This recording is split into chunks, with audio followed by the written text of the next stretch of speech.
Dialogues of Discovery, a platform where we bring you conversations with visionary thinkers and trailblazers who are shaping the future. If you're curious, passionate, or just figuring it all out, you're in the right place.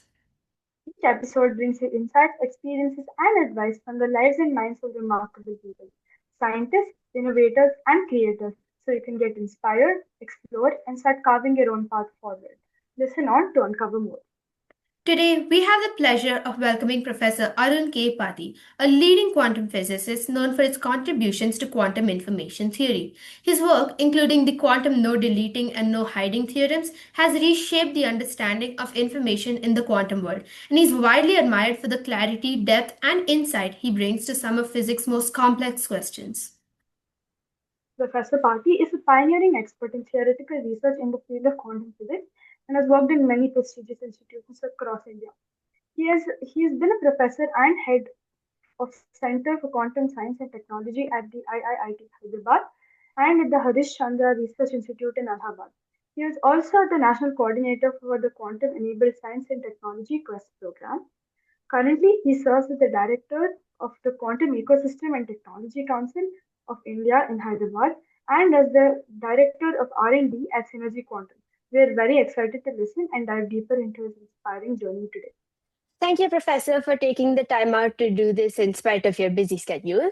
So, without any further ado, let's get started. We've prepared a few questions that hopefully won't just inform our readers, but inspire them as well. Firstly, before diving into heavier topics, we would love to hear briefly about your journey from your educations to early interest to your pioneering work in quantum physics today.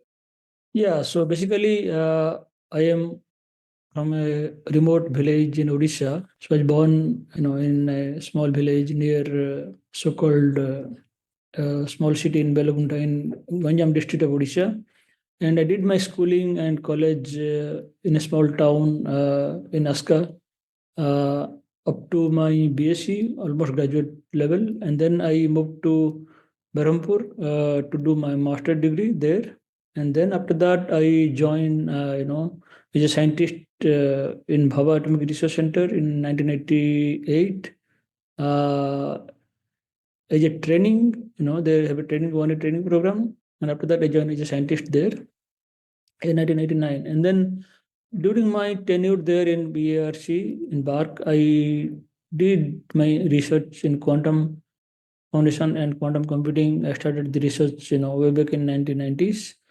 And during my research, I realized that I wanted to do PhD also because, in BARC one, they don't need, PhD to be a scientist. So just the training and then you join as a scientist and then do your research. So after doing research, after I published several papers, about, I don't know, maybe 8 to 10 papers, I registered for PhD program. And then I got my degree in 1998. Then I went for a postdoc program in UK for 2 years. And after my return from UK, I joined Institute of Physics in Bhubaneswar. I was there from 2001 to 2010, almost 10 years. And then I moved to Harish Chandra Research Institute. That is another research institute funded by Department of Atomic Energy, DAE. And I was there almost from 2000 end of 10 to 2022 end, almost 12 years I was there. And I was then for a year in IIIT Hyderabad as head of the Center for Quantum Technology. And then currently I am here. Yeah, this is my brief journey, academic journey. And coming to my work, my early years have been mostly to do with trying to understand, what is basic or what are the distinct feature of quantum information compared to classical information. So I tried to understand, deeply how quantum information differs from classical information. So I tried to prove several so-called limitations on quantum information. That is what you can do and what you cannot do. If you ask the question, can you copy quantum information? Okay, because copying is a very natural process you do all the time in classical information. You copy file from your mobile to laptop to your hard drive and so on. So if you want to do same thing on a quantum computer, can you do it? Then answer is no, you cannot do it. So there is a limitation already known by a result called no cloning theorem, that was already way back in 1982. So this kind of limitation tells you how distant is quantum from classical information. So in 2000, myself and my collaborator in UK, we tried to prove that you cannot delete information. If information is stored on a quantum computer, only the person who has stored the information, only he or she can delete. Nobody else can delete. Whereas this kind of task is very trivial on a classical computer. You just press a button, delete, and then you delete the file, right? But same thing you cannot do on a quantum computer. So these are the limitations which tells you what you can do and what you cannot do. Along similar direction, I try to prove few other results also. That is to do with trying to prove what happens to information, so-called information loss problem. Is it really get lost or there is something happening there? So we try to prove that no, it did not get it will lost. It simply moves from one system to another system from where you can actually recover the information. So at a basic level, information is not really lost. So this is something like you can say conservation of information, like conservation of energy or momentum. Similar kind of same spirit. You can say information also conserved. That also we tried to prove in 2007, I think that paper came. Yeah, so many things we have done actually. Yeah. So thank you for telling us a brief overview of your career. It was really inspiring to know that you came from a small village and you got your PhD. And like, thank you for giving us like a basic overview of what work you've done. It was actually very interesting to know about the copying fact. Now, moving on to some very recent developments. The 2025 Nobel Prize in Physics highlighted just how close we are to bringing quantum physics from, theory and thought experiments to real world tangible technology. So, as an expert, we'd love to know what made this work, what actually highlighted this work, made it groundbreaking, as well as how it might affect research as we go into the future. Yeah, this is a very timely question, I will say. So this year Nobel Prize basically went to John Clark and Michael Devoret and John Martinez for their groundbreaking work on the so-called experimental demonstration of macroscopic tunneling and quantization of energy level in superconducting electrical circuit. So this work they did way back in 1985, around that time, early 80s. So basically, tunneling and quantization of energy is, I don't know if you have come across quantum mechanical basic things, but these are the things that you see at very uh, microscopic level. Like, you see, if you put an electron inside a box, you see the energy quantization. And if you put, some other particle inside a certain potential barrier, this particle will try to tunnel through, because particle is not only a particle, but it is also wave. So because of the wave nature, you will see also tunnel, uh, which is not possible classically. So classically, a region which is forbidden, that region can be tunneled through, can be assessed through quantum particle. So these are the phenomena you see only at quantum level, at microscopic level. But this experiment, they tried to demonstrate that something which is very akin to only microscopic system, you also see at very macroscopic level. So this is something you don't often see in microscopic world, but you can design certain kind of system like superconducting Josephson junction and so on. There you see this kind of tunneling and this quantization of energy levels, and that is how this is very profound. And coming to implication part,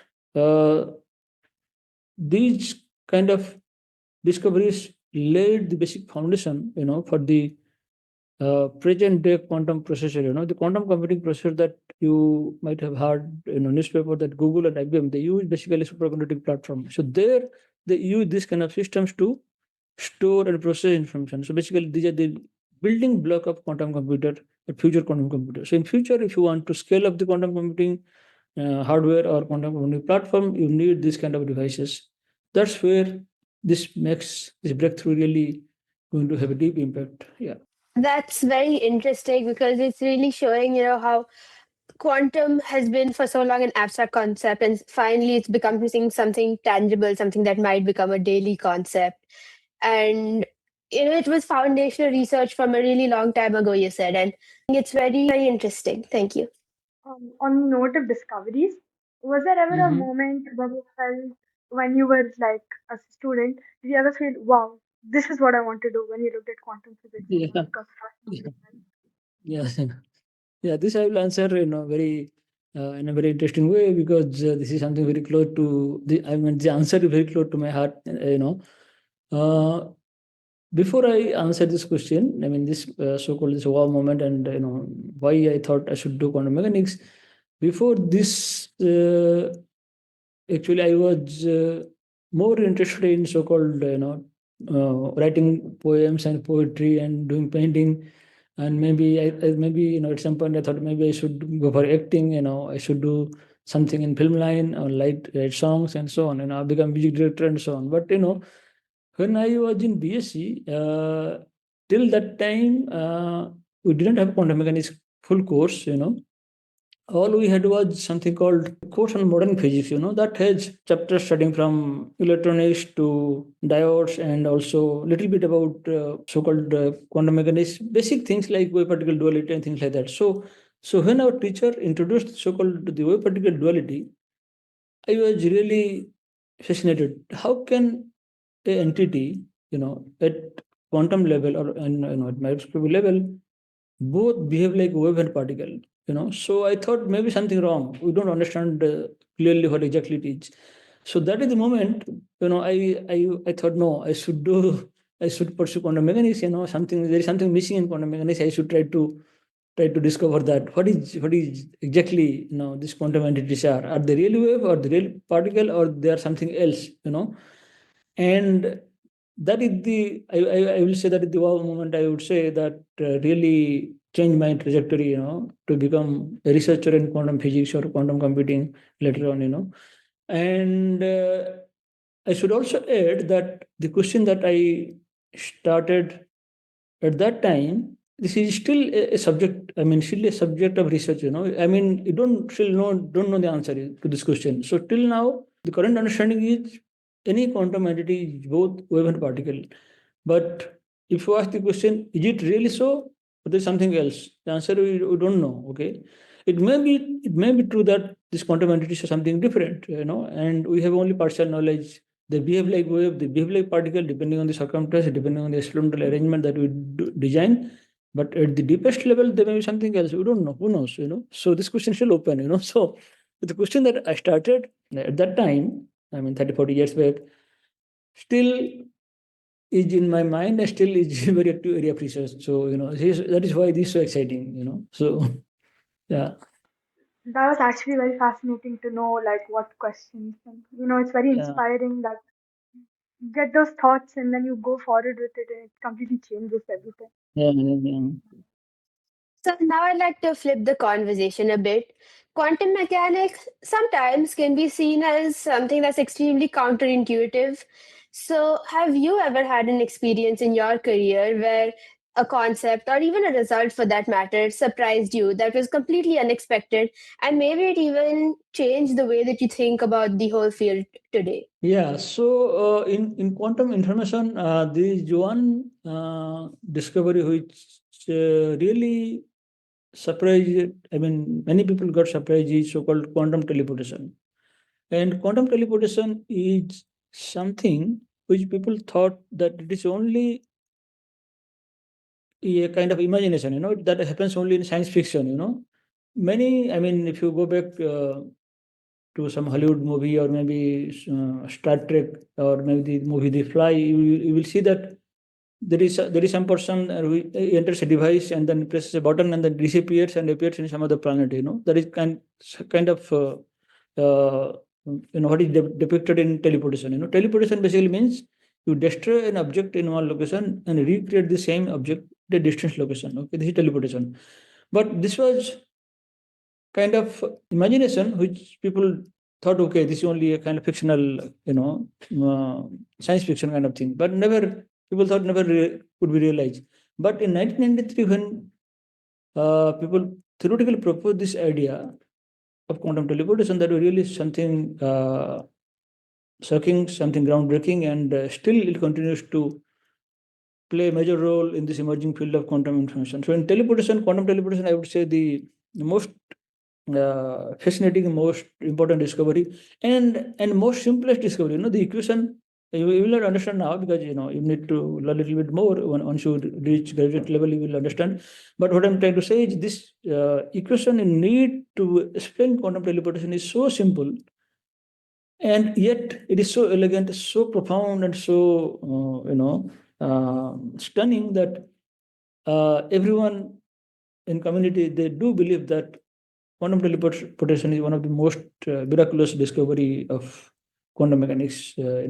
And what happens there is, there are two person, Alice and Bob, and they're far apart. Okay, Alice could be in say Bombay or Delhi, and Bob could be in Moon or or Mars on some other planet. Distance did not matter. But if they have access to a particular kind of quantum channel called entangled channel, then by doing certain operation on this entangled half of the entangled particle, the state that is being intended to be teleported, that disappears from here and will appear some other planet.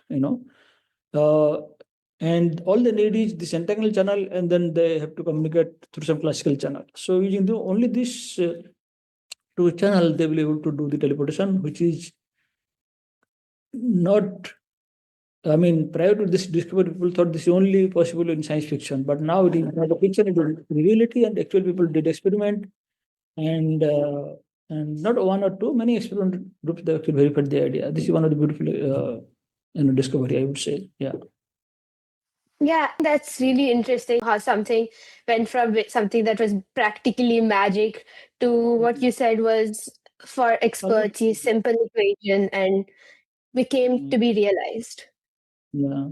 So, in the recent years, experiments in quantum entanglement in quantum computing, they become very popular and they've made headlines. So, do you think there are any developments that you find genuinely exciting that have a lot of potential to, change human trajectory?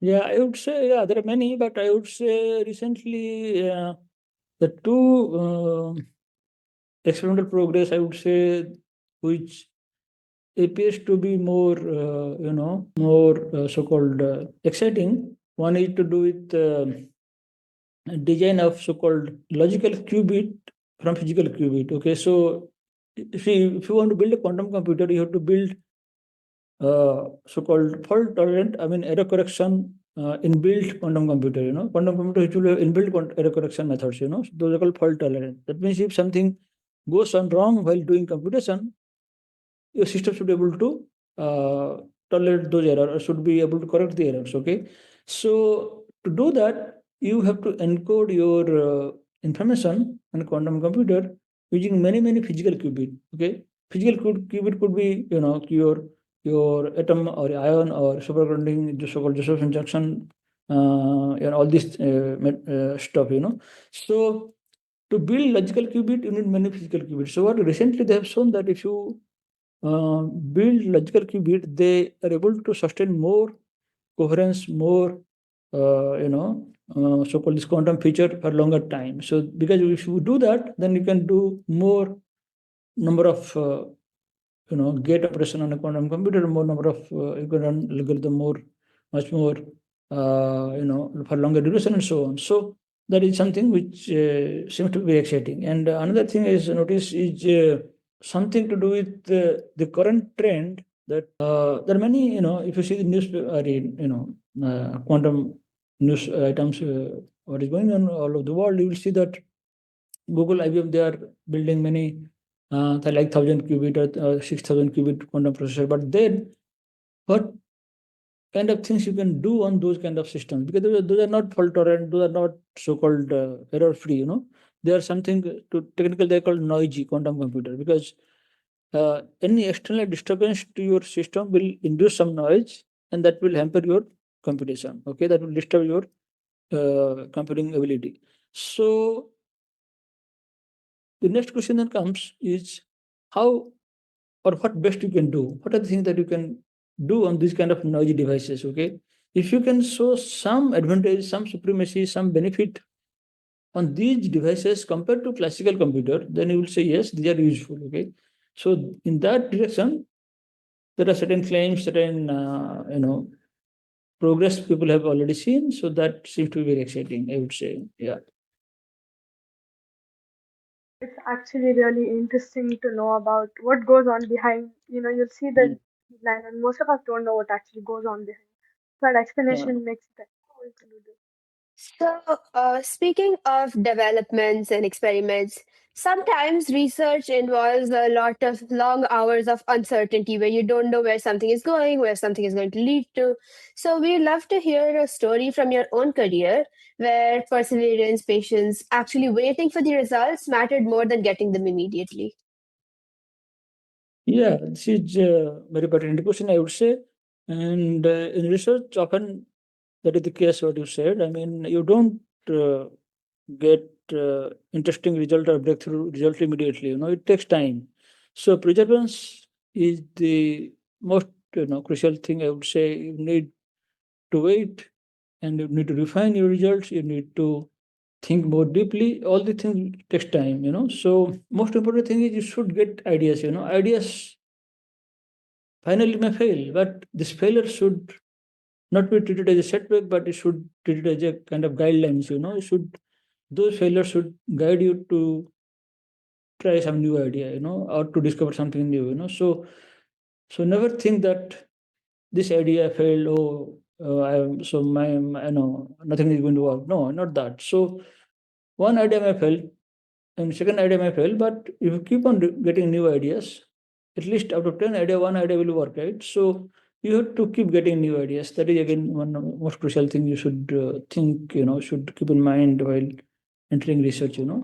So perseverance, getting ideas, all the things will matter, if you want to pursue research in science or physics.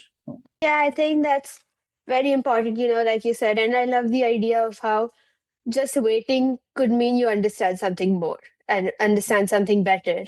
Yeah. For students who want to pursue higher studies in a career in quantum physics or like anything related to it, do you have any advice on how to prepare themselves for these opportunities? Yeah, so if anyone wants to do pursue research in quantum physics, I would say first try to build up strong foundation on basics or basic formalism of quantum mechanics, and then also try to have a strong footing on mathematical tools, because to understand any research paper you need some amount of mathematical tools like linear algebra, or maybe group theory, or maybe differential equations, or different things like that. Need mathematical tools to understand latest research. So you need to develop both these directions, and along with this kind of groundwork, you also need to have course on quantum information, and maybe condensed matter physics, or maybe statistical methods, and so on. So these are the kind of things that you need also, to understand any latest frontier research in quantum information. Yeah. So anybody who want to do in this direction have to really build up from this kind of background, I would say. So basically, math, you need to learn math and some Mm. other concepts so that before you start the Mhm. research, right? Mhm. Yeah. Yeah. So you need to do your homework and some work Mm. before you start this. So I said basically you need to do some work before you even start Yeah. Yeah. applying Yeah. for the Yes. Yes. cool. Yes. Yeah. Yeah. We just spoke about students who are pursuing quantum physics, and the Andhra Pradesh government actually recently announced that there was a 100 crore rupee prize for anyone from the state to win a Nobel Prize in quantum computing next. And do you think that incentives or prizes like that are going to encourage students to pursue pure sciences and research more in their higher education or in the future?